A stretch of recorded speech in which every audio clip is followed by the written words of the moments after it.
Everything we know, from people and ants to stars and galaxies to quarks and atoms, the entire universe, might just be a simulation running inside a supercomputer inside an even bigger universe. Ancient philosophers said that the universe is a dream that we're waiting to wake up from. In this dream world of the imagination, anything is possible. All cultural items, from the dreams of our rodent-like ancestors, to books, to television shows, are merely permutations of the reality we think we live in.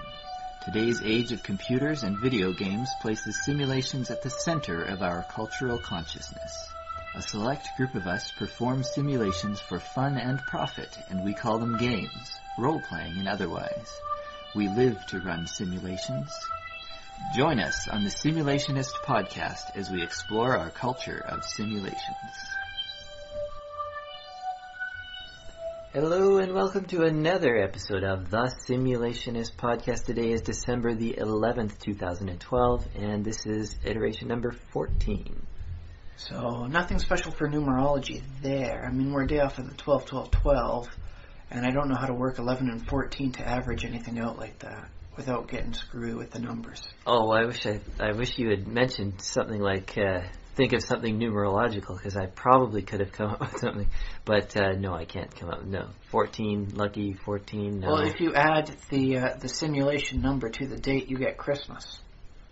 So, okay, yeah, we're pretty close to Christmas. Yeah. We are getting close to there. Which is an interesting fictitious thing to discuss in and of itself, the concept of Santa Claus. Oh, Santa Claus is a simulation of the parents who are giving presents or something. Santa Claus is a global conspiracy. Okay. Once you realize the conspiracy, you become in on it. So you're saying you're in on it?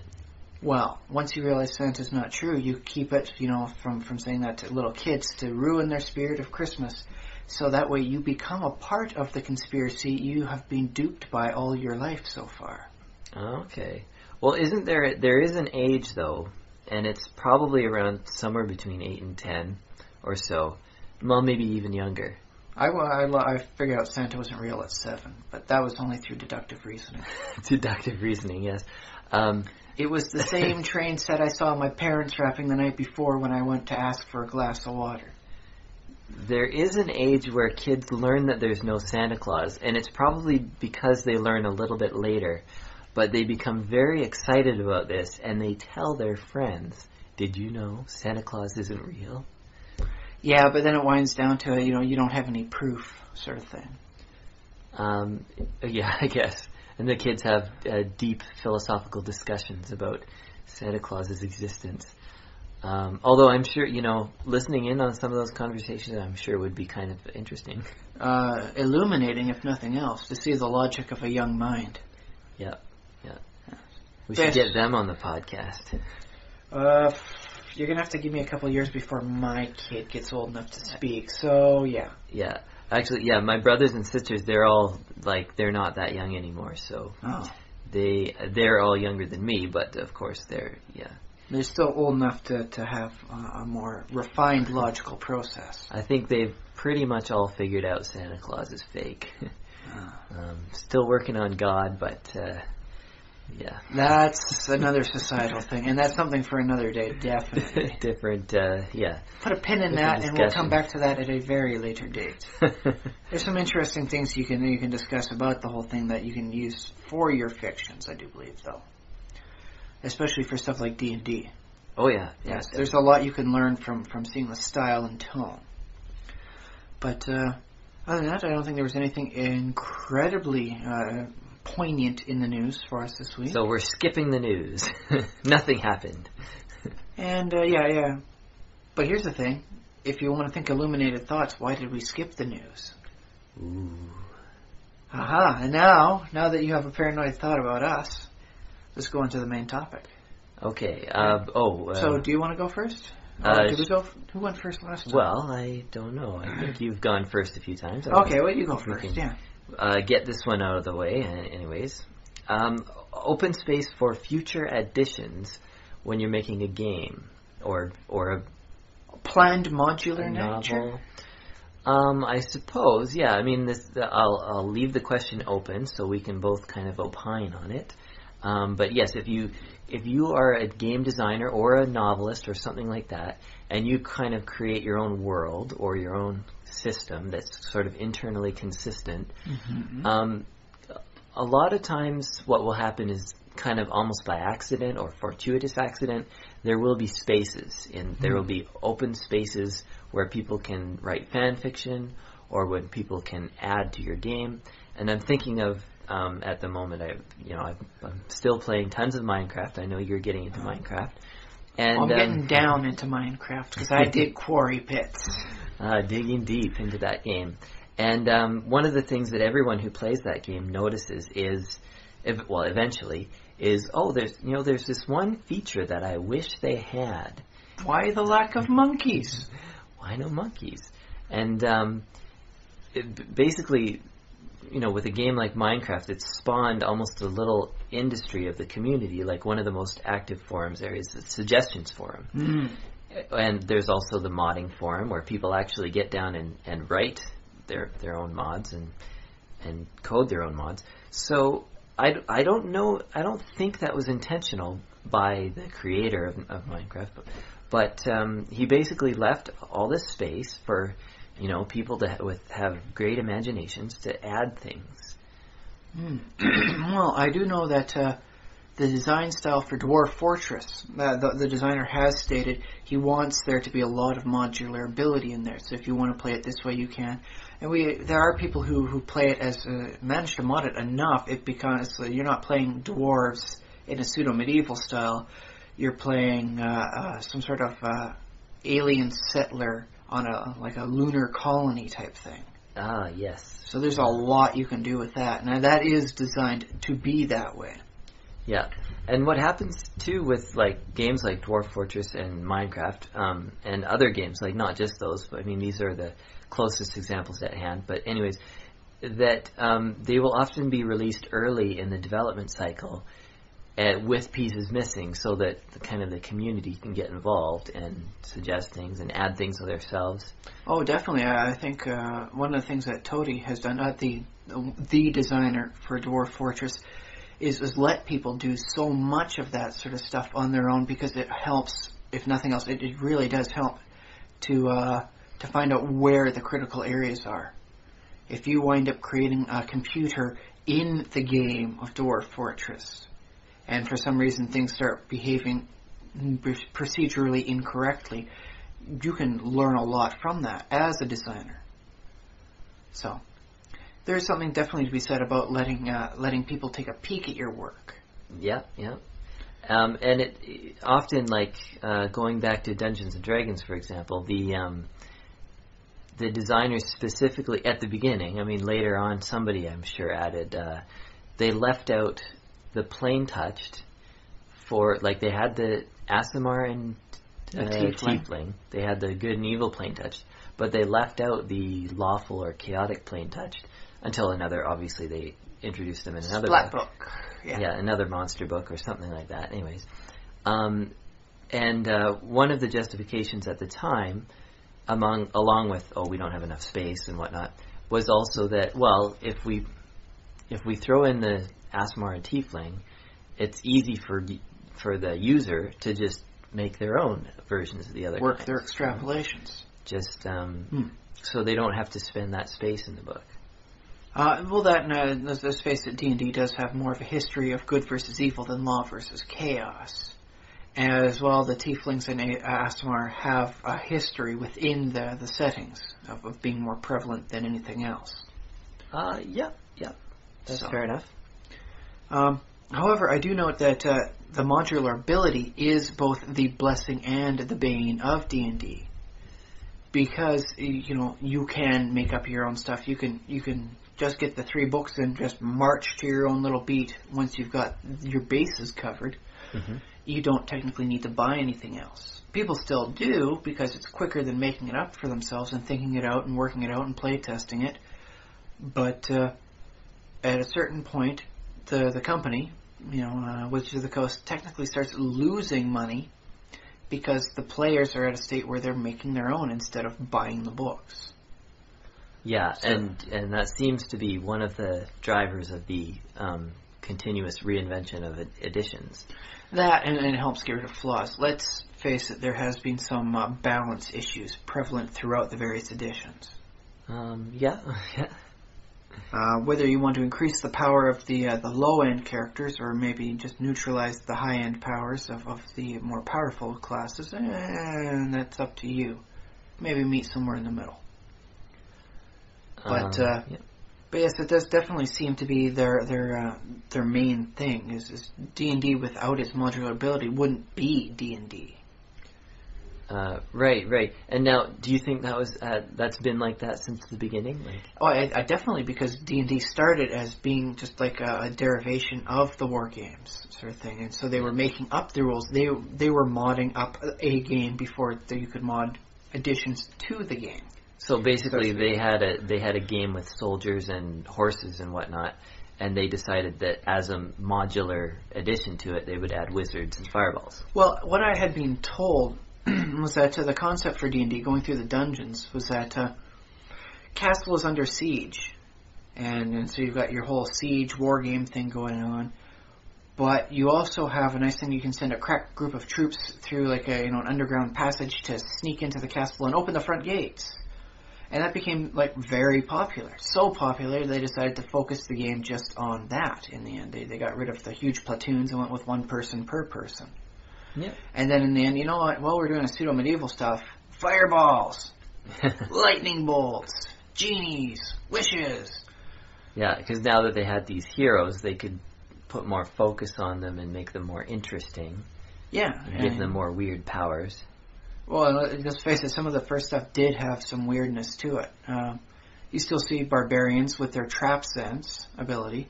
Doesn't make a lot of sense when you think about them until you read a Conan novel or two and realize how good he was with traps and figure out that the barbarian class was originally based around being Conan. Yeah. Some stuff has gone by the wayside, like the Rangers and their ability to use scrying orbs, magic balls, because of Strider and his ability to use the Palantir. And he's the reason we have the Ranger. Otherwise, we'd probably just call him like a hunter or something. Yeah. I guess, the Ranger would be directly based on the Dunedain from the books from the Lord of the Rings. Yes. Yeah. And that's always fun. That's why you go out and you read these other books, these things that you haven't read, but the people who you like and admire and have done great things. What did they like? I think that's always fun. So, D&D itself, I think, is modular more so than most other games because that's where it came from. Not a lot of people, sit down to design a game until D&D made it big. So you have your GURPS, you have your Rifts. Sorry, yeah. As much as I don't want to associate design with Rifts, because depending who you talk to, there is very little design going in on some of those black books. I wonder if, though, basically, the impetus for a designer to design a new game, to create a new game, is often that they do happen to see something missing in something they already like, right? Especially or something that can't be done in what they like. Yeah. Especially if it's like a role-playing game. It is part of a genre that already exists, but, they do their own little twist on it. It's because something's missing. I guess you can't really create a role-playing, a game that's complete. You can never really complete it. No, although I have found it's nice to include some rules that do effectively cover everything. One of the reasons I do like the Tri-Stat system is it has just a set of guidelines for any set of circumstances. If it isn't covered here, think of these guidelines and then apply it as you see fit. Does adding a dice roll add or subtract to the amount of fun within the game? How does it work? Does it seem like a one-time thing, or would it be a permanent addition? I wonder though, if you do too much closed-in resolutions of stuff that comes in, I wonder if that kills it, because you need that little bit of open space. I guess that's the argument I'm making. Is I think a good design project, a game, video game, role-playing game, even a book, needs a little bit of that space for the next person to come along and add something to it. I suppose in novels, instead of just calling them space, they're hooks. That's what you use to string the story along. You connect your hook to the plot and the hook to the plot. Yeah. Well, in novels, these empty spaces, I guess the analog would be something like a story that you refer to but you never tell. And like Tolkien is full of these. Oh, yeah. And some of them he does tell, like later on he says, I'm going to tell that story. But in the process of that, he always adds in more references to more stuff that he's never... And I wonder if that's why Tolkien is so popular, too. Because he came up with the never-ending story before anyone else did? Well, maybe because he wielded it well. I'm sure there has to be... Actually, yeah, Lord Dunsany did this all the time, too. If you've ever... I don't know if you've ever read Dunsany. I've got some of his links saved. I must admit, I have not done much more than do a quick glance. His work is just chock full of... And, like, I really like this. It's chock full of these references. Just he basically throws them away. And they don't actually... Well, as far as I know, they don't refer to something. They might actually mean something to him. And in fact, they might mean something to other people, but I just don't have the education to know it. And it might be references to Greek myth or something like that. But what it looks like to me is just references to other stories. And just like, imagine there's this entire like huge universe out there just waiting to be filled with stories. Well, I think that is one of the marks of making something feel grand and epic, is make it feel like you're only a part of it. If you feel like you're all that, you're the reason the universe is existing. Like, if you're total party kill and that's it for everything, it doesn't really matter how it ends because you guys are dead. It doesn't feel as epic as in you are doing something. You're fighting the natural order of this, and you are going to stop the evil god from doing that, and you're going to do it by giving his high priest a noogie, because you can get away with it. Yeah, it does feel like maybe like noogies are like something like historical that's traditionally done to show that you've got the evil cleric and you don't actually need to kill him. I don't know. You need to make stuff up. That's the fun of D&D. Yep. But it does feel a lot more, like you're part of something as opposed to you are the only thing in a cardboard set. Like if you can imagine somebody on stage, the set might look nice, but if it's just a set, it's not going to look as good as if a person is running through the woods. And I think that's why in the movies we almost never use sets anymore. It's all, on location. Well, sure, yeah. Unless, of course, the actual location is the stage of a play, in which case, yes, it makes sense then, but, That, I just had a good idea when you were describing, like, sets and stuff. Like, imagine if you're the DM and you're describing a dungeon room, you probably won't necessarily describe all four walls. You probably describe, say, the walls are X, like dripping water and a little bit of slime. Mildew coats within the cracks of the various bricks. Yeah, exactly. But I am beginning to wonder if this is something I'd have to try out. If you were to say, like, just say, two of the walls are dripping with whatever stuff and whatever, and then you never get to the third and fourth wall. You never, because you move on to another bit of description, or there's an animal or something like that. Wouldn't that be an interesting thing to do? Only ever describe like the rooms missing 1/4 wall, and that's the wall everyone's supposed to be looking in on, as though they're playing through a TV set. Oh, I'm going to want to have to put a pin in this one. That sounds like something I could have a lot of fun with for a campaign idea. It does, right?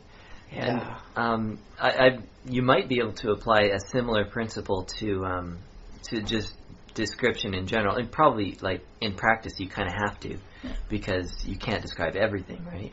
I know there's a use for the D20 modern game for playing like a cannonball run sort of campaign where you can like play an orangutan and you got to try and get from A to B in cars, and it's got all the stunts and all that. It was in one of the Polyhedron magazines. But have you heard of anything about where you play like a sitcom character? A sitcom character?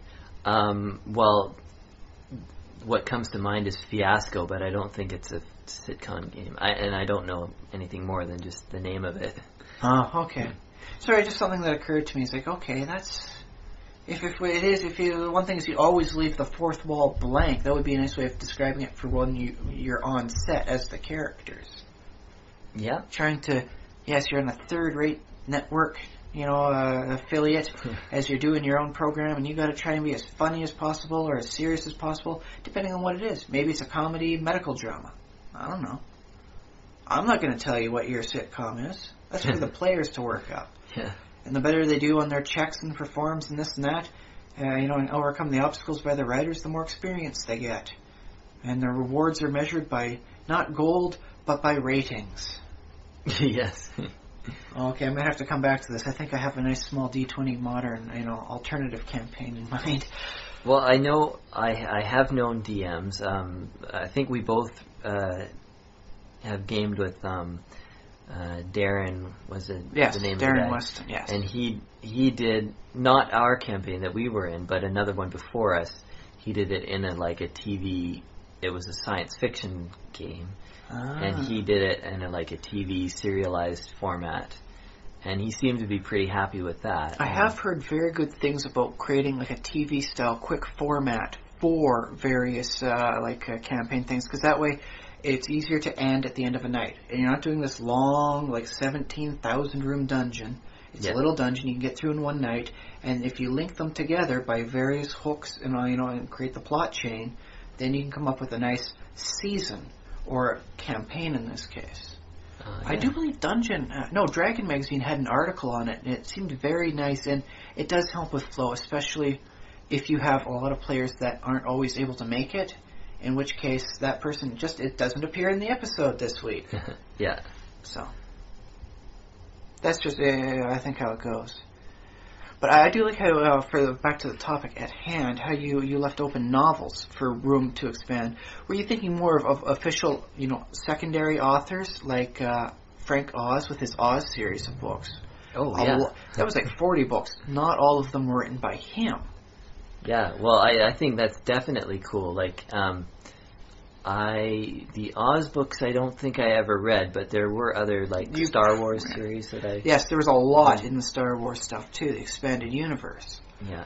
Or were you also wanting to include stuff like fan fiction writers, where you could just have a simple hook as J.K. Rowling just letting it slip that Dumbledore happened to be a gay man, and all of a sudden, the fan fiction just started pouring out in droves. Well, I think that's brilliant.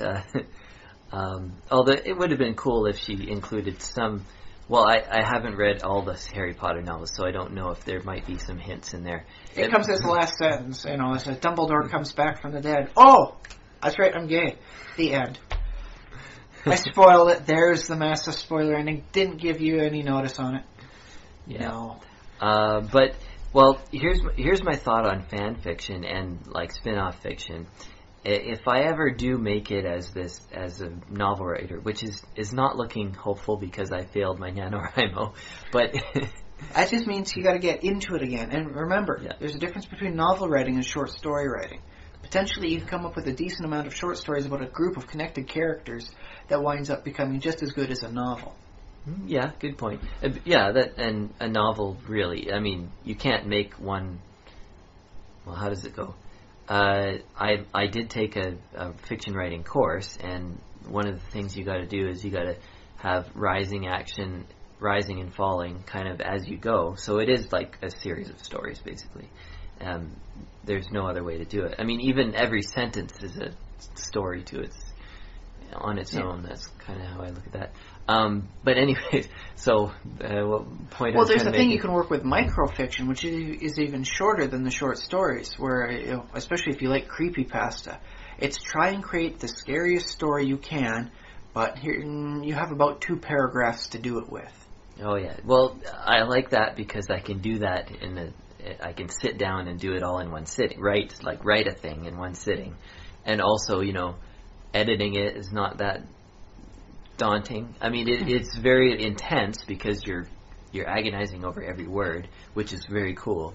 It's a nice way to consolidate everything. Well, most novelists, try to fill 400 pages because 400-page novels sell better than a 200-pager. Well, I suppose starting out novelists do. My impression of professional novelists is that they can't stop writing, and they write like thousands of pages, and they have to cut it down. And so that's the thing. Could Stephen King write a 2-paragraph horror story? Oh, I'm sure he could. I have every faith in the world in Stephen King. I love him, so. I imagine if he could, he's probably written it out on like a cocktail napkin. But yeah. I do notice he tends to wax eloquent. He's a very educated person. His characters come across as maybe a little more educated than someone of their status should be, at least stereotypically. I'm not going to say if you work in like a cotton mill, you can't have read Socrates. Okay. But it does seem a little out of place when someone who's working a blue-collar job, has only ever done blue-collar stuff, is able to quote philosophers. Yeah, well... It does give depth of character, though, and let's face it, Stephen King's characters aren't exactly common people because they wind up having to fight giant rats or something.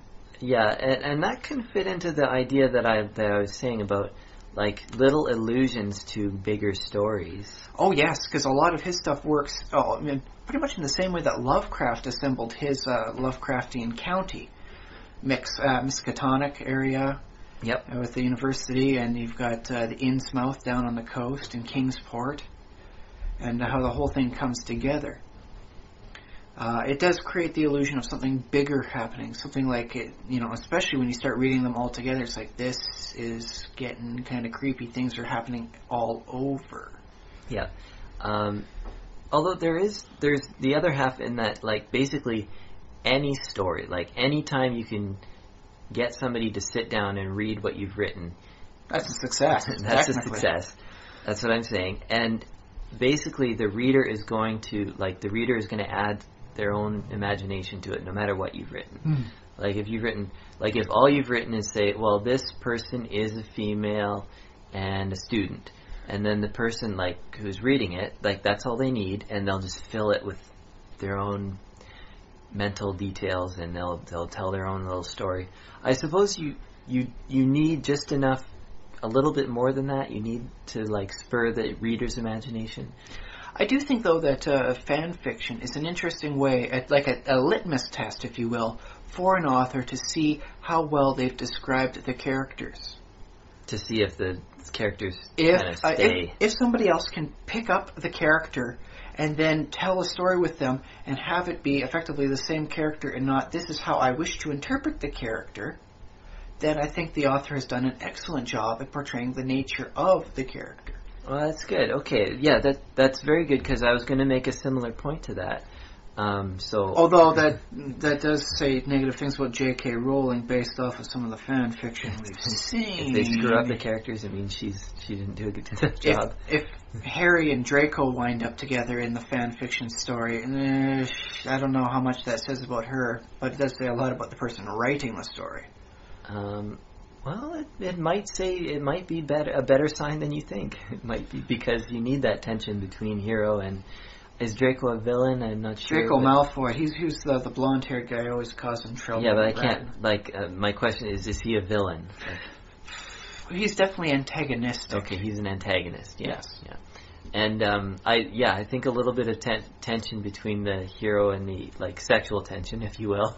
In this case, for a lot of the fan fiction, yes. Yes. Yeah, although maybe that doesn't exist in the books. Again, I've read some of them, but not all of them. I have not read into that myself. I think it's just a lot of interesting well-wishing on behalf of a lonely lady at night. But hey, I'm okay with that. If you want to write that way, go for it. Yeah. I just think it's an interesting test of how the characters are presented, and how whether or not a secondary person can pick them up and tell the same sort of story. It's like, if you will, a Muppet. Okay, a Muppet. If we'll say, okay, God forbid, knock on wood here, the person who does the voice, and some of the mannerisms for Oscar the Grouch was to pass away. It would be a tragic loss to kids listening to American, children's television programming. Well, that happened with Kermit. Yes, and Kermit was the centerpiece too, so it wasn't that bad. No one is upset that they lost the voice of Rolf, the piano-playing dog. But everyone is saddened by the loss of the original voice of Kermit. Yeah. So there's something special about Kermit. But if like Big Bird, or like the actor who does Big Bird was to pass away, and they were to have someone else pick it up, could the person play the whole thing properly enough that most people wouldn't notice the difference? Oh, okay, I see. Yeah, because you need to be distinctive. And it's just little mannerisms that work too. It's not just talking like how they do it with the Muppets, where it moves with the jaw a lot of the time. He says as he's doing it with his hand right now. Because they do have like a little peck and point with the lower jaw moving is how, especially Kermit speaks. Yeah. But there's little things about it, little hand motions here and there that is hard to replicate. That's why technically the Muppet for Elmo was around a longer time than Elmo was around. He was just a background character. Different voice. May have to be different in the future. Apparently the guy who does Elmo is retiring with some issues happening. Okay, yeah. But I don't want to discuss that until everything's over and done with. Because, Okay, but Elmo became popular when the new puppeteer took over. Yes, and he did the Elmo voice, and he did the Elmo mannerisms where he acts la la la la la, and he dances and does his thing. Mm-hmm. And the Elmo doll was there, the Muppet was there, but when it gave into this guy's hand, it became a different person than the previous person who was holding the Elmo. Yeah, I got that. So okay. you can state that all the characters are effectively like Muppets. Can someone pick them up and do it right? Like if you had to put on a play involving Kermit and Fozzie the Bear, could you do it right? Could you write down a script that sounds like it came from the original Children's Television Workshop crew? I felt like I've had dreams before of Kermit and Fozzie interacting and remarking to myself in the dream, wow, this is exactly like the real thing. Well, there you go. Then at least on some level you can do such a thing. Well, it's easy to convince yourself of the reality of things when you're dreaming. Yes. Okay, there is that. Yeah, I guess like that's an important aspect of a character, of creating a character or a property, is that people can recognize it enough to imitate it. Do you think there are ever unimitable, like creations that are still good? Or I would think some of the best acting roles would qualify as that. You could have another person playing the role of such and such a character, but it's never going to be the same. Like, I'm sure everybody at this point has a quick moment flash through their head of when this actor or actress was replaced on a TV series, and it just wasn't the same. Mm-hmm. Well, let's take Harrison Ford, for example. Like, if he was no longer Indiana Jones, if they had someone else play him? Yeah. Well, see, Indiana Jones was actually created to become something that a person could look at and see and try and work. The whip, the hat, the satchel on the side, that was all designed to be something that was imitatable, something that could be seen as a silhouette. But I imagine like people like of our age probably would find it very difficult to get over not having that be Harrison Ford in that costume. Yes, that would be like a hard blow to recover from. Yeah, but I imagine like younger people, if they haven't seen the original movies, or maybe they saw the original movies when they were young. Well, I was pretty young when I saw the Indiana Jones movies. Now that I think of it. And even some of the scenes back then weren't that believable, like diving out of a plane and then surviving by inflating the life raft and hitting some snow. I don't think so. I was a little bit beyond my... I liked it, don't get me wrong. Yeah. So in that case, yes, I think Harrison Ford would be one of the things. Okay, we'll work with this. With Firefly, if they were to put up a new season, but it wasn't Nathan Fillion as Captain Reynolds, would that really be the same thing? Could people get it? Well, because there was a lot of his character and what Nathan Fillion is as a person into that. So yeah, well, my gut says that would, of course, that wouldn't be Firefly. It's got to have Nathan Fillion, and Firefly needs at least that archetype at the center to work, because that's the story being told. It's the morally space convoluted Western. Space captain. Yeah, it's the space western, and he's like the military He's guy a brown on the coat. losing side. Yeah. He's just trying to make his way in the world today. Takes everything he's got. Yeah, so like to do this the show with the same theme, it would basically you'd have to have either the same captain played by a different actor or a very similar captain kind of character. And you'd have to say, is it really the same person? Yeah. Like, you could do that with a lot of the people. Is it really the same? And so in that case, I think, that's actually a mark of a good character, although it may be a smirch on the writers if they can't come up with a personality so believable that they can't incorporate that if a new actor takes over the role. Yeah.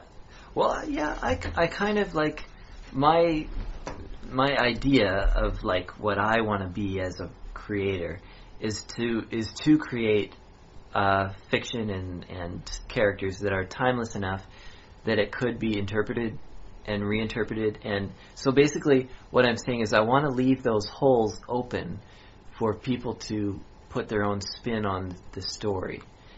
Or expand onto the world as a whole. Yeah, and like we were asking about fan fiction or spin-offs, and I want both. Like I want to allow fan fiction and spin-offs, and I want to see where the world goes. Like that's kind of what I want to do with the fantasy world. Yes, I think that's a very good thing. And I don't know how many like writers and stuff kind of feel that way about their work. I think some people kind of feel protective about it. Don't you touch my precious work. And that's understandable though, because it helps. Like if you're doing something in a world and you get like other people's like input into it, you might feel like you forget your vision or you lose it. And that's what I'm like. Well, that is the reason why Toady was resisted the offers to be bought out and have Dwarf Fortress produced by a company.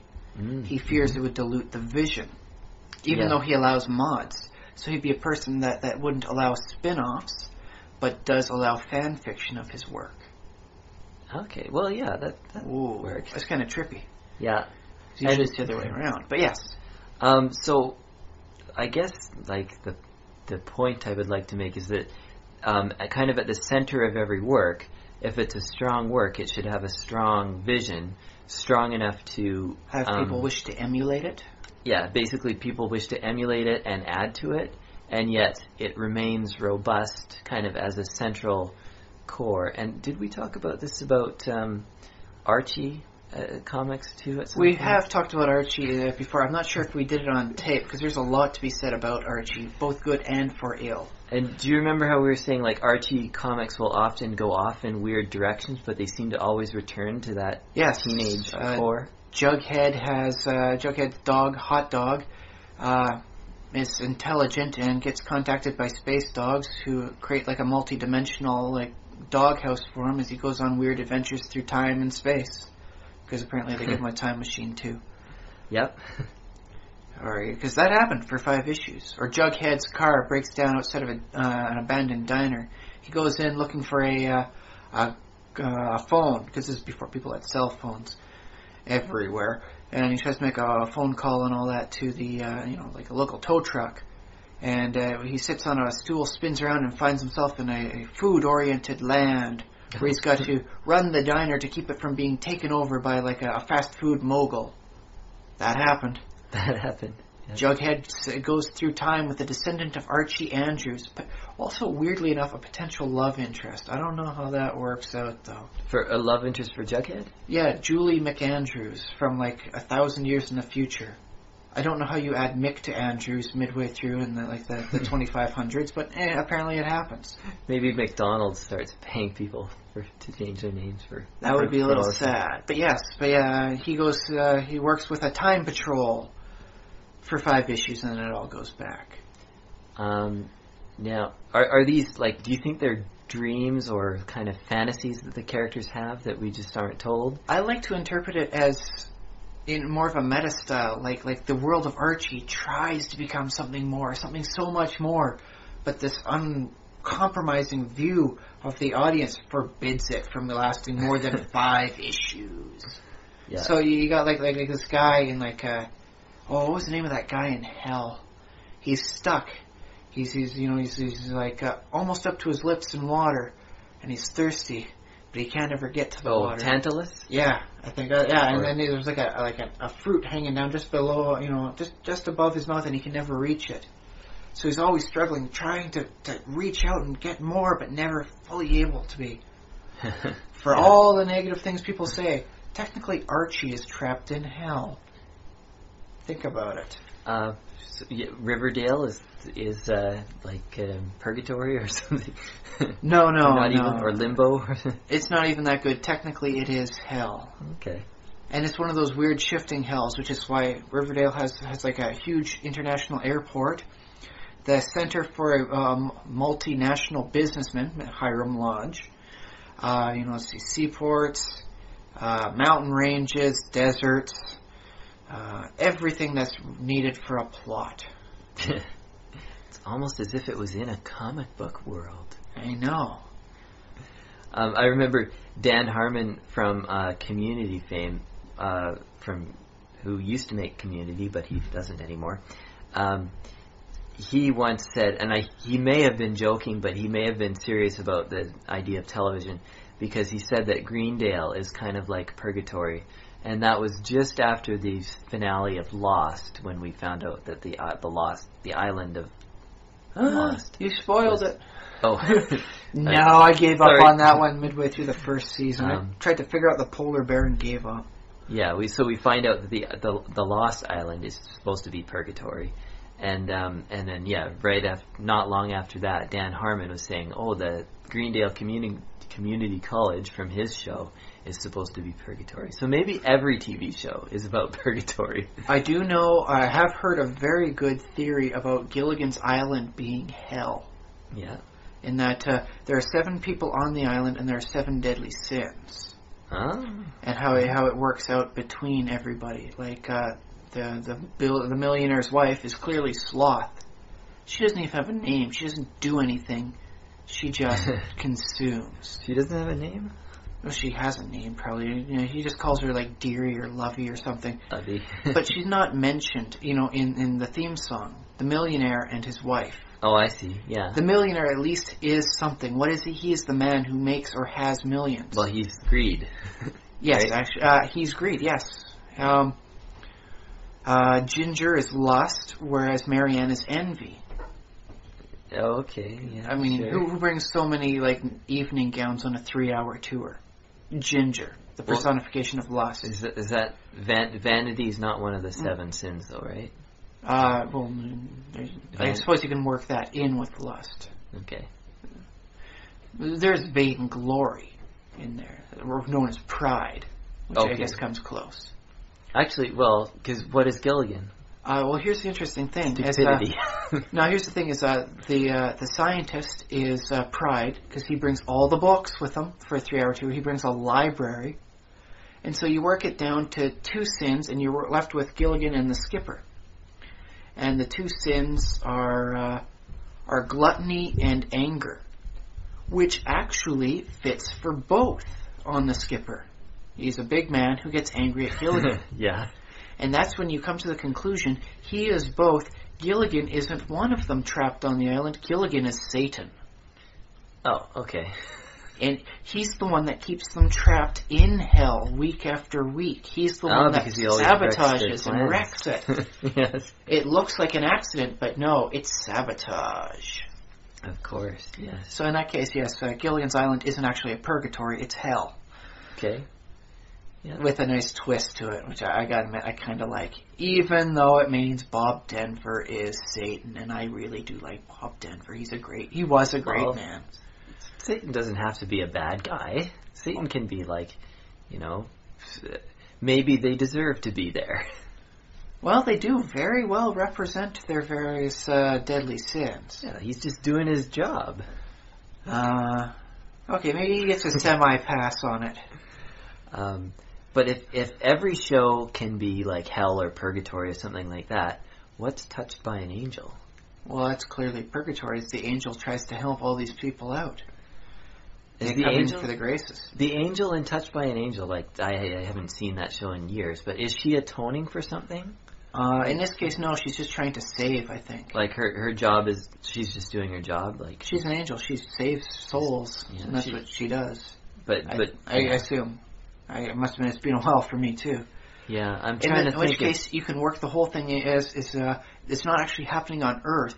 These are souls trapped in repetitive actions in purgatory. They're not bad enough to go to hell, but they are stuck repeating their bad actions until she can come and convince them to change their ways, thus redeeming them. Which, by the way, I will note is something that the D&D mythos really could have had fun with. Instead of, you automatically go off to your assigned plane, you get judged in this plane, and, you go off to the appropriate one if you're good enough. Like, if you're evil enough and lawful enough, you do go to Baator. Yeah. If you're evil enough, chaotic enough, you do go to, the infinite chaos of the abyss. But if you're not, if you're only halfway, you were kind of evil, but you were only being a bit of a dick about it, not enough to really warrant going to hell. Yeah. As like a reward / punishment, however it goes, it would be nice to have like a bunch of people trapped, in like a demi-planes going through the actions they did in life eternally until, like an angel or a demon comes and convinces them to change off and finally go into such a path that would have in life made them a person worthy of going to heaven, hell, or Biotopia. I guess. I mean, because that way you have a lot of fun with, like you play off in this nice little, like, dream world pocket dimension. I've always, I guess going back to the inspiration of all of this, well, how far back are we going to go? Let's say we skip the, what's the one? Okay, you collect your thoughts here. I'm just going to put a quick note as a pin for another topic. Different versions of the afterlife. D&D presents one, and the D&D Next clearly showing that they have an option for all sorts of other things, and they are open to let you have whatever cosmology you feel like you want. But I think it might be something worth discussing, various ways to work the afterlife within like a D&D style. Oh, yeah, that could So be we can come to that, but yes, your thoughts. Going back to Virgil, but not as far back as Virgil, because I wanted to talk about Dante's Inferno, which has kind of the template for how purgatory works, and that it's a city on the side of hell. And it, oh no, wait! They actually had a real purgatory there for people with their various sins. Yes. Well, basically, purgatory, like the soul gradually gets through punishment or whatever, it's purging the soul of its badness that accumulated during life, and eventually it's supposed to be able to make its way out of purgatory and into heaven, or something like a celestial realm or something like that. The outer gates of heaven. It's a nice constructed community. It's not good enough to get in the gated community of heaven, but it's not bad outside too. It's not that bad. Yeah, it's almost like Earth a little bit, which I always thought like the idea behind Dante's Inferno and the. Am I thinking that? Yeah, Dante's Inferno and Paradiso. The Divine Comedy as a whole. Comedy, yeah. His Inferno actually just refers to the lower end of things, as it were. So basically, it's a metaphor for the things that you kind of actually have to go through in life, because basically in life is the place where you you have to... You meet the challenges and are supposed to rise above them? Yeah, exactly. That's what I was trying to say. Learn to better yourself while you have the time. And it's kind of like after you die and you go to hell or purgatory or whatever like that, it's kind of like, oh, well, you had your chance. You had your life. You could have changed, and you didn't. So now, forever, you're doing whatever you're doing. That's why I like how he put that city on the side of hell for the people that were born and led good lives but were before Christ, so they technically could not be redeemed. Right. They get like a nice city outside there with one hell of a view, and that's just kind of how it works. As well, sorry, you're not good enough to get into heaven because your soul technically was unable to be saved, but we got a condo for you. It's free. It's pretty good. They got some other nice people there. You'll enjoy. Not as much as heaven, but you'll enjoy. Although I do think there could have been some very nice fan fiction written about that. Oh yeah. Wouldn't it be nice to have just a nice little fan fiction about like the philosophers of the old Greek age, and they finally come to the decision they've had enough of living on the side of hell. They're going to do something about it. Oh, that'd be great. Yeah. Wouldn't that make for a nice little novel? It's like them descending into hell to rescue some souls and carry them out just to cause a ruckus, to change the status quo. Well, it's like, why hasn't somebody done fan fiction of like, well, no, they did. Saturday Night did like somebody, the Terminator rescues Jesus from being I'm supposed crucified. to be. Yes, I think I remember seeing that one. I'm supposed to die to absolve man of his sins. Yes, I remember that. I do think it's always fun to write fan fiction, or at least read fan fiction for history. And that sort of thing. It does create an interesting amount of entertainment for something that should be rightfully boring. Well, nothing is boring if you look at it in the right light. If there's something I found to be boring, it's actually history. Of all the classes I've ever taken, history was the only one to make me have to literally just start punching my ribs to keep myself awake. Well, I would blame either your teacher or just your night of sleep the night before, but... history is just, for me, a lot of the times dull unless I can work it into some interesting hook. Yeah, and well, I think that's the key to every subject. Like, the only reason I remember much about the French Revolution is because the rivers in Paris were frozen, so they couldn't bring in enough wood to keep everyone warm, so they had to have communal bonfires. So everyone was talking about how sucky everything is around a bonfire, and then the next day the weather was remarkably clear and wonderful. And that's when everybody decided, we'll go through with our plans from yesterday about revolution, and next thing you know, the palace is on fire. People are losing heads. What I remember of learning about the French Revolution in grade 9 was that for some reason my teacher thought he would be really clever and assign the entire class. It was a very small school, so the grade 9 class was like 6 or 7 people. He would assign the entire class a movie project. He said, make a movie about the French Revolution. And I got assigned to write the script.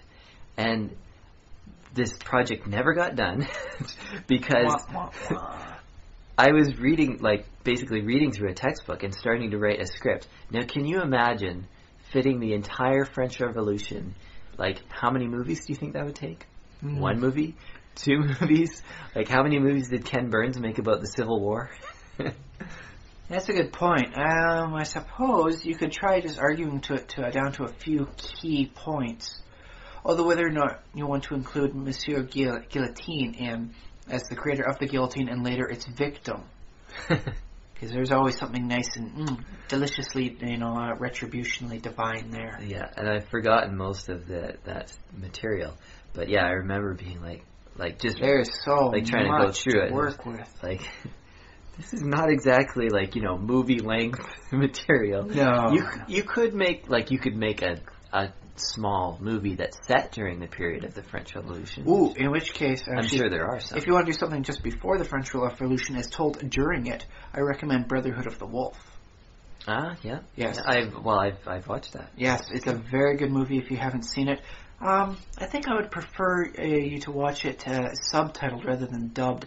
I always find subtitles work a little bit closer to the true meaning of the words as opposed to trying to make sure everything fits in the space that people are talking with. Because the movie is in French. Yes, it is naturally French. It's told in flashback from a person about to be beheaded because of the French Revolution, talking about how things were going in the aristocracy and other weird things just, I guess, a generation prior to it. Yeah. So. Okay. Well, yeah, good movie. Good yes, movie. yes. Yeah. Have we exhausted this topic, do you think? I think we have. I think we've exhausted it, and we've mined out a few little side tracks of ore along the way. Very good. Let's move on to the next topic of discussion. All right. Yes, we were talking about this at supper a little bit earlier, but today in the column for D&D Next, they were talking about elementals and genies, and I noted. Particularly, it seemed right. They got the personalities right. I still don't like the evil Ifrit, simply because I've always found I think genies work better as a neutral, even if it's malicious. Okay. So to speak. But if they want them evil, they do act evil, and they work well as an evil creature. It's a nice antagonist. But I do noted that the city of brass in the elemental plane of fire is located on the ground. The Jinn in the elemental plane of air are making their homes on a chunk of earth in the elemental plane of air, and such and so forth. And it just seems to me like it's like a lazy way out. And it seems weird, because wouldn't the elemental plane of air, wouldn't there be some sort of other ground equivalency? Shouldn't they have, like, clouds there have some sort of solid style quality? Because, I mean, heck, even Mario, in the original in Super Mario Brothers, had clouds you could walk on. But they didn't have that, for the elemental plane of air? Yeah, and I think that's something you could definitely include as window dressing in your elemental planes if you're a campaign maker. But my point is that basically the spiritual idea of airness is kind of non-solidity. So if you're kind of having solid clouds, kind of defeats the purpose of But then, being clouds. How about this? Why not? Well, the the Jinn, are in the elemental plane of air.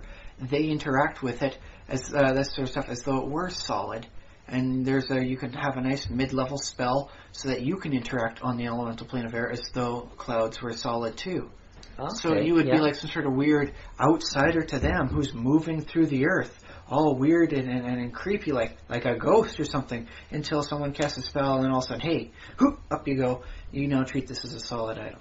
But if you could, in your everyday life, if you could just say a magic word and walk through walls, wouldn't you do that? Wouldn't you just... Well, I do believe in privacy, so I would use doors preferentially unless I have locked myself out. Okay. In which case, then I would work for it. Now, I guess these clouds that we're talking about as cloud walls or cloud floors or whatever, they're also opaque too, you can't see through them either? Hopefully, yes. Yeah. Well, here's the thing. I mean, you could work the whole thing, all the various meteorological weather phenomenon as parts like that. If you want something see-through like glass, you could have a sheet of rain. Oh, well, that sounds really, actually, I like that. Yes, and if as I was saying, we mentioned this, we were talking about it during supper earlier tonight, and you could have things like instead of pillars being made out of marble, you could have it made out of tornadoes, just small spinning, and that's how they work. It's just it's shaped like it. That's how it goes, spinning air in a circle. It's a cyclone. Yeah. If you wanted to, and you get the right materials, you could dig into these clouds and maybe find a nice rich vein of electricity, a nice lightning bolt vein. And that's their equivalent of gold or silver. I don't know off the top of my head how you would deal without getting shocked, but then you could have stuff like embossed. And that works well with what we were talking about for the old style of creating a magical weapon. If you want something that does electricity damage, you go to the elemental plane of air, you mine a cloud to find a pure vein of lightning bolt, and you use that as an inlay for a design patterning on your sword, and then there's the source for your electrical damage. Cacao! Yeah, that works. Yeah.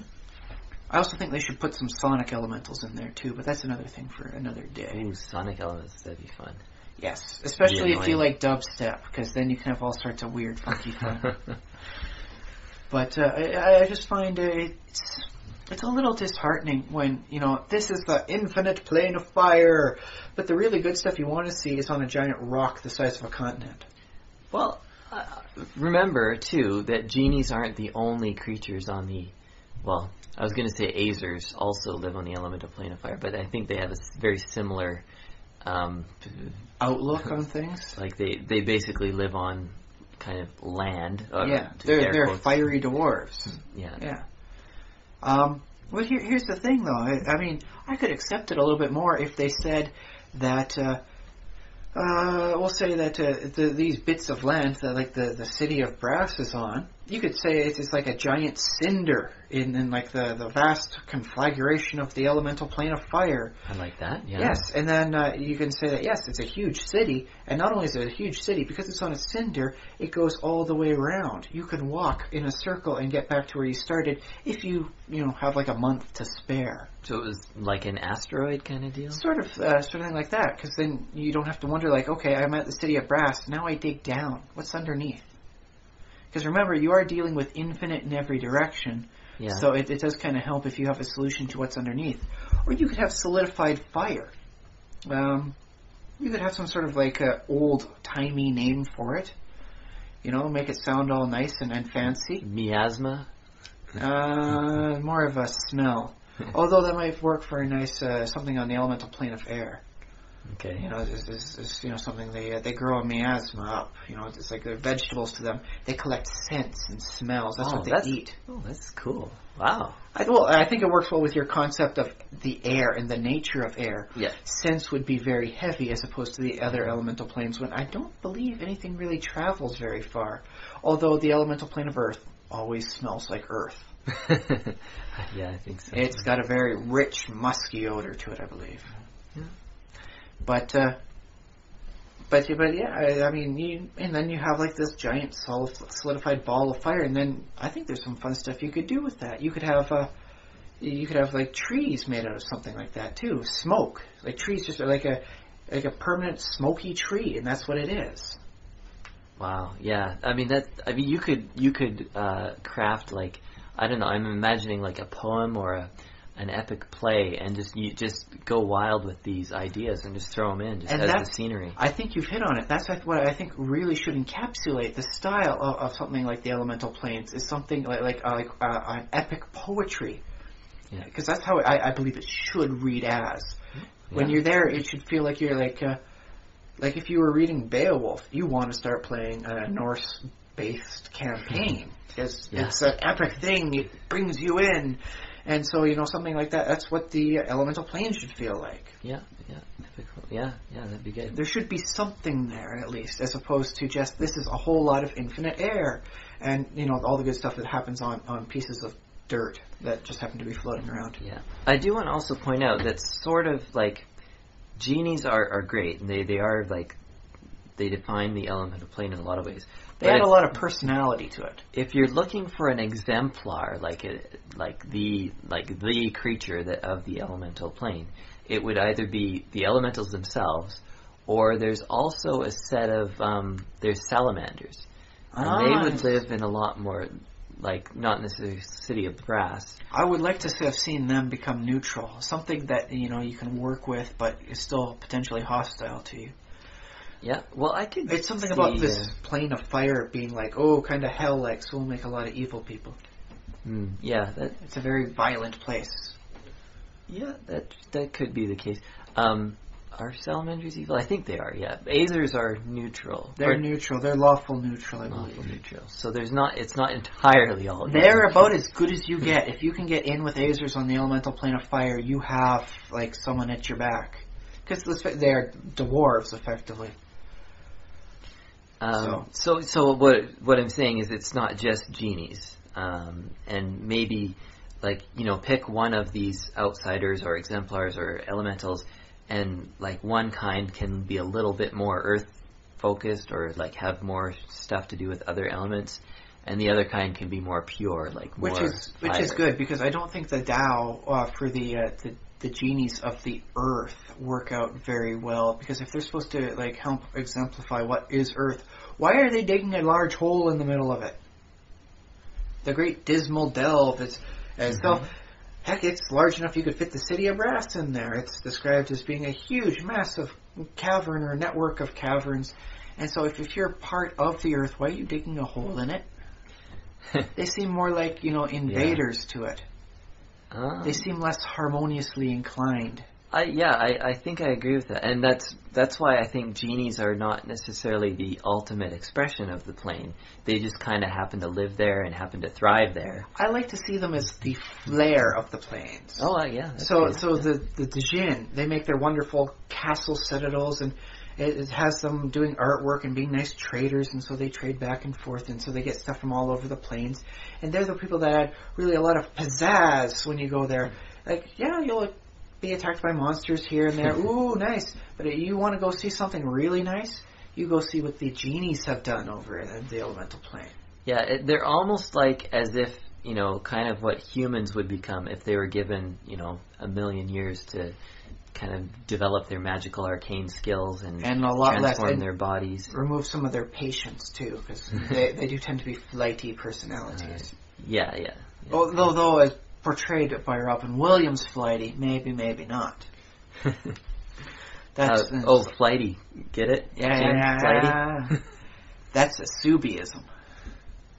Yeah. Oh, you didn't know that word? I think I've heard the word before. I've mentioned it once or twice. I'm trying to make sure it becomes a legitimate thing. Subiism? Is it not a legitimate thing? It's being used enough to potentially work its way in, but it was created in the 80s, so it's new. It's when you utilize a turn of phrase based on an earlier use of word you've used, such as if you're describing an ingredient list, for making a cake, and you say for an alternative ingredient, this can be used in a pinch. And if you said that just after you had listed a pinch of salt for the ingredients, the pinch of salt is what made you use the turn of phrase in a pinch. Okay, well, good. That's a Subiism based off of a lady named Sue with a surname B. It was a very long surname, so she was just called Sue B, who did that all the time. She would constantly rework and utilize the same term over and over again when she was talking. I think it's kind of a natural thing that the brain does, but yeah. Yes. Not quite a Spoonerism, but it's a Subiism, and hopefully everyone out there now knows it and can utilize it and realize when they're using it, because it's one of the things that can slip on by without notice most of the time. Yeah. But yes, back to the elementals we'll go with at least. I'm not sure if the elementals really encapsulate the core concept of the planes. They are more like maybe an emergent property, or somewhat like an amoebic version on an elemental scale of what the element is. Okay, yeah. So if we were to compare, like, angels kind of exemplar, like they're good, like they are everything that has to do with goodness and pureness and charity and whatever. Although I would like to see them associated with a particular deity and have every deity have his own little, his or her or its own sort of a divine creature hierarchy. Okay, well that'd be cool. That'd be a different. It is more work, but I do believe it means you can make more splat books. So if anyone from WotC is listening to this, hint, hint. Yeah, or just throw one into your adventure and whatnot. Yeah. But there isn't. I mean, if you can't count Efreeti as the equivalent for like everything flame and hot and fire and like kind of what are they? They can represent the fickle and turning nature of a fire. You can try and control it, but if you let your guard down, it'll burn you. The same way a controlled Efreet would do. Now, the other thing is, like, an angel might attempt to spread goodness throughout the multiverse wherever he goes. Do you think an Efreeti is under the same compulsion to spread fire and hotness and burning wherever he goes? I think they do have a slight pyro tenacity to them. I think that's more of an indulging their styles. Well, don't forget, one of the core things about genies is they like to indulge in their whims. They are creatures of passion. Yeah. So and that explains why a lot of them tend to have chaotic for their alignment part. Yeah. But, you see, with elementals, though, I mean, let's work with the earth elementals. I don't think they really encapsulate what it is like for earth as a whole, because there's just earth elementals. There isn't iron elementals, there isn't gold elementals, there's no mithril or adamantine elementals. Mm-hmm. There's no gem elementals. The gems are supposed to be part of the earth, right? Yeah. So where's the amethyst elemental? What do you think there should be?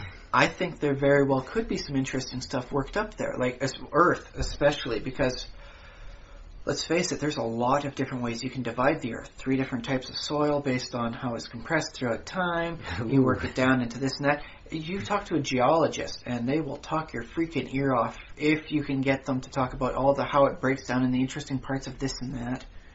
So we got clay soil, sandy soil, loam soil. Your metamorphic, hard your intrusive, pack. and No, what is it called? Hard pack? Pack soil? Yeah, wouldn't you like a sedimentary, like sandstone elemental to be attacking things when you're in like an Egyptian-style campaign, when you're dealing with sandstone? As opposed to just earth and soil, and I got some rocks sticking out. I would like that, but on the other hand, it seems to me that the stats that you find in the book probably work just fine for a sandstone elemental, and the DM can just say, yeah, it's made of sandstone. Well, I'd like to see things work out, maybe if nothing else, like a template for them. Like if you want to, add like this earth elemental is a metallic earth elemental, then you would add this much to the AC based on its size category, add its strength, but reduce the dexterity. Okay, yeah, fair enough, yeah. So that way you can effectively, just say to any one of the earth elemental stuff, hey, it works like this, and you can do some fun stuff with the gems too. I see that, I think, because they had gem dragons for the psionic neutral alignment dragons, but they never had any elementals for that, for the earth. Never the gem elementals. Yeah, that's true. And, the picture they keep showing for the earth elemental is more like a loose packed earth, like soil. I would like to see a stone elemental. When I am like, if I want to play a regal magician, and I'm doing the summoner, because I guess that's kind of like a nice regal thing. You summon others to do the work for you. Doesn't that sound kind of like what a king does? Yeah. Yeah. So, I am Sumnor the summoner, and I am of regal descent. And when I summon an earth elemental, it is not of common packed earth, like the kind that the peasants till. This is a fine marble golem. So, of a form and strength and wonderful design, and it is an earth elemental made out of marble. I know, boy, when it smacks you, you feel it. Well, that sounds great. That sounds really cool. And then you can work it down to some other stuff, too. I mean, sand is part of the earth, right? Yeah. Wouldn't it be nice to see a sand elemental? Shifting and moving, almost like a water elemental? I think I've seen somewhere, maybe some third-party publication, I've seen sand elementals statted out. And then some nice combination stuff, like a quicksand elemental, combination of earth and water. Oh, yeah, that would be good.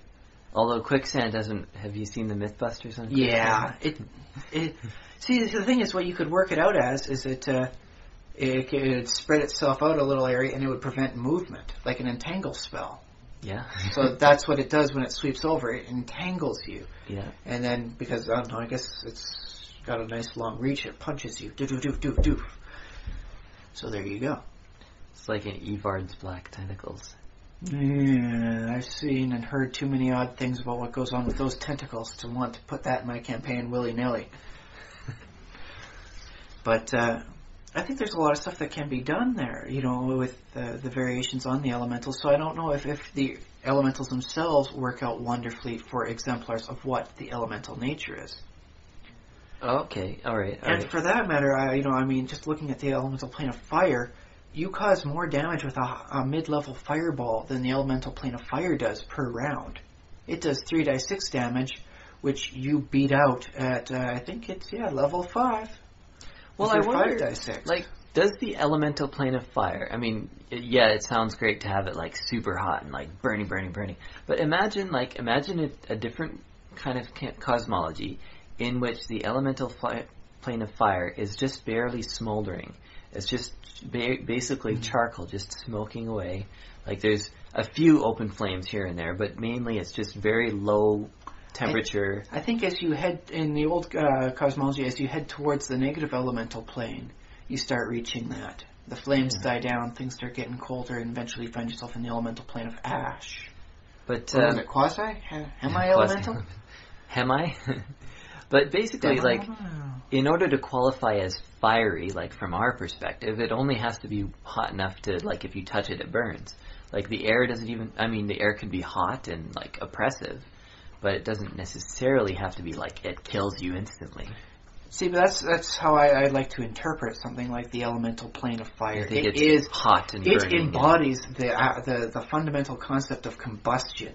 Okay. And so if I was to have designed it, it would have been something like anything without complete immunity to fire immediately takes infinite points of fire damage. Yeah, okay. Just boom, it's out, man. It burns. And so you could have stuff that just is effectively immune to fire existing in there. So instead of having like these cinders moving through, actually you could have it, up and down sort of style. Cinders could be seen as moving up through the elemental plane of fire, whereas drops of we'll go obsidian, are constantly falling down through the elemental plane of fire. That's cool. Although obsidian... Well, I'll just work that because everyone seems to include obsidian in whatever game they're at. Wouldn't obsidian, is obsidian, it is a... You could easily make it a ball of magma. Okay. It came from the elemental plane of earth, and now it's dropping, and now it's all liquidy, but it's still a ball because gravity don't work quite right. There are rocks, though, that have a lower melting temperature, higher melting temperature. Yeah. Basically, rocks that remain solid while everything around them is burns and melts and liquefies. Are we talking like quartz and gems and things like that? I think they crack under the heat because of their crystalline stature. Oh, because it'd be cool to have like a giant geode, like in the elemental plane of fire. I know you find them in Earth. Geodes would be nice too. Especially, or if you worked along that seam where you get the magma stuff, that's where your safe haven would be. It's a nice little geode in the crack elemental plane of magma. The elemental plane of cracks? Well, Gygax never really wanted that much for this the demi-elemental and quasi-elemental planes because he saw that including them all would effectively diminish the size of and importance of the prime elementals planes: fire, earth, water, air, positive, negative. Yeah.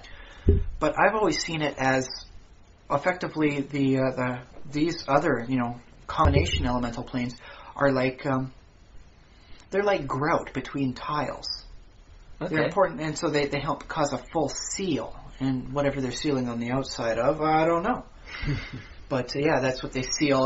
They work as, that's what the purpose of these demi-elemental planes, the quasi-elementals and the para-elemental planes are. Okay. Well, yeah, that's okay. I like that. So I think that's something. That's a nice way of interpreting it, and that's how I prefer to choose it. Is because that way it diminishes the importance of the planes that really don't have a lot detailed on them aside from cool, awesome elementals to summon here. They're magma. They're ooze. They're smoke. Yeah, smoke elemental. That's the thing. Yeah, they exist, and I think it's always nice to have them. Cold elemental. So if the plane has an avatar of some kind, do you think it's something that we haven't seen yet?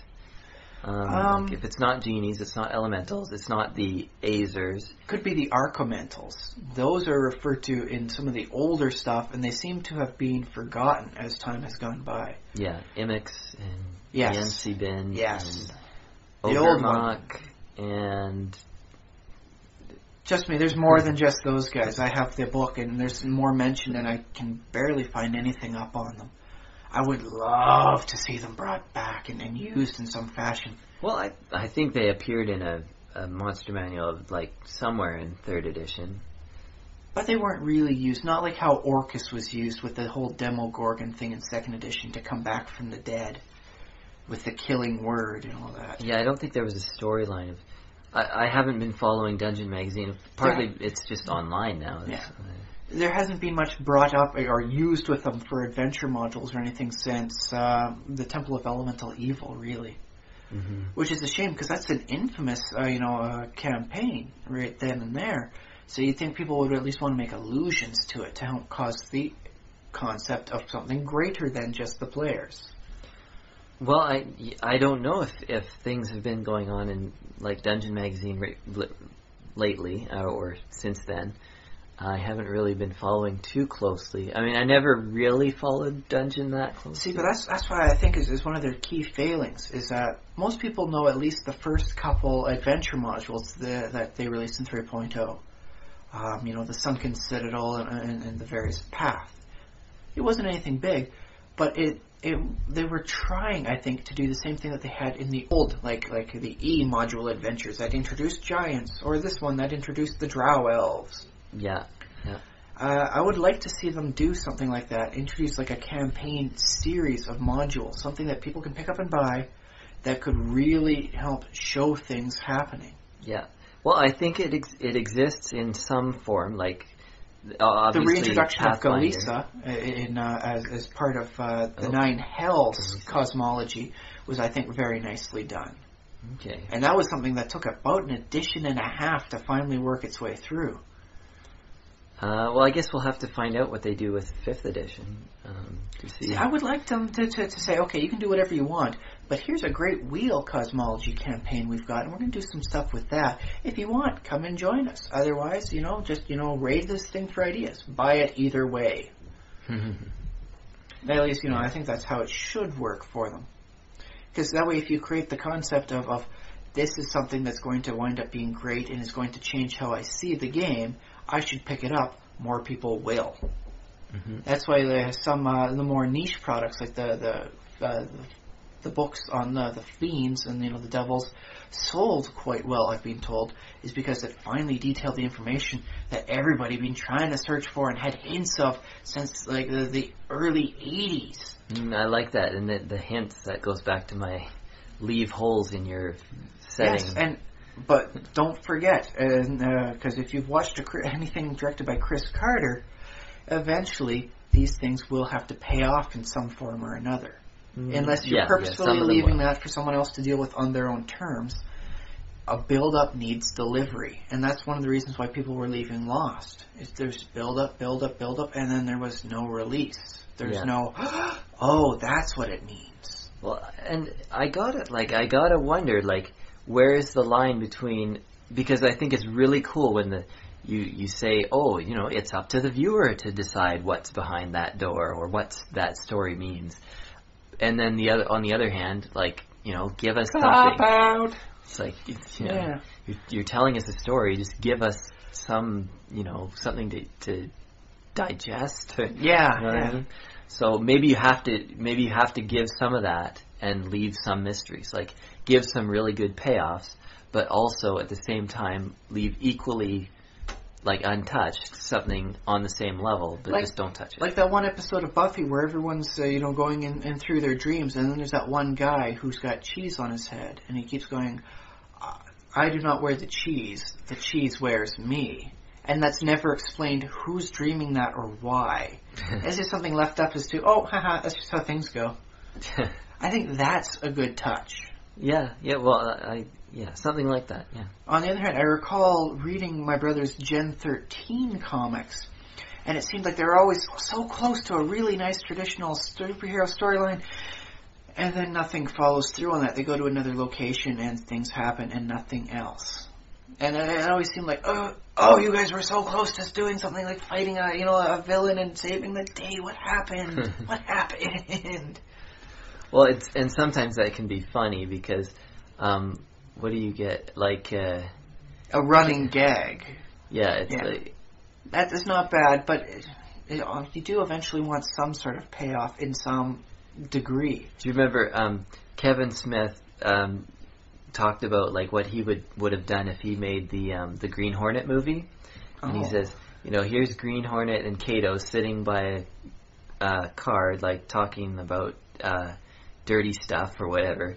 They're just sitting by their car. Then they walk out of shot. You hear a sound effect, maybe not even a sound effect, and they come back dusting themselves off. And where were we? And then they just tucked it in. Behind the the off hours sort of thing. Yeah. Yes, that would be Kevin Smith's style. Yeah. They just talk. It's like one camera angle.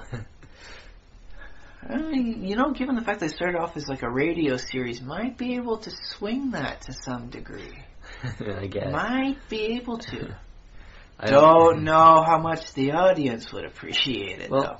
And that's something that you could probably do if you created a new, people have expectations of the Green Hornet now. They want to see action and stuff. If you created a new hero, a new property, you probably could do something interesting. The Purple Wasp. Yeah, the Purple Wasp. Yeah, it's basically a parody or a send-off of the genre. Yeah. Which is something I would like to do. Is I think it's fun for everybody at some point in time to at least consider how the whole thing goes. So, yeah. Things to think about. But yes, so then there is no real exemplars for what is the elemental or the elemental inner planes.